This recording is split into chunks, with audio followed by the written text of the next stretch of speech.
Innovation avec Anissé Mbida. Bonjour Anissé. Bonjour Ombline, bonjour Alexandre. Bonjour Anissé. Bonjour à tous. L'innovation du jour, ce sont les trottinettes en libre service qui cherchent à devenir plus sûres et à limiter, il faut bien le dire, le bazar dans les rues. On rappelle qu'elles sont en sursis dans de nombreuses villes et notamment à Paris. Oui, et maintenant que la réglementation est devenue beaucoup plus stricte, ce sont les fabricants eux-mêmes qui prennent les devants pour proposer des modèles qui sont plus respectueux des piétons. Alors les nouvelles trottinettes seront par exemple équipées de caméras et dès qu'elles détectent qu'il y a du monde sur leur chemin, elles vont brider automatiquement l'accélérateur et rouler à la vitesse minimale.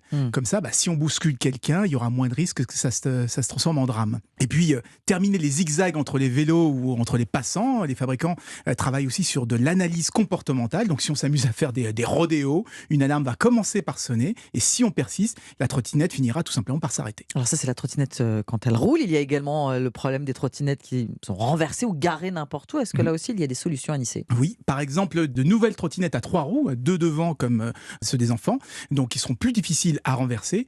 Et comme ils seront beaucoup plus stables, ça va permettre aux opérateurs de les piloter à distance, donc de les téléguider, soit pour les ramener à leur point de charge, soit pour les conduire vers les rues où on en a le plus besoin. Donc ça va surprendre, parce que ça veut dire qu'on va avoir des trottinettes fantômes là, qui se promènent dans les rues. Plusieurs expérimentations sont d'ailleurs en cours aux États-Unis et en Angleterre. Ah oui, non mais ça doit être la panique si on voit comme ça débouler des trottinettes qui roulent toutes seules, Anissé. Alors ils ont pris quelques précautions.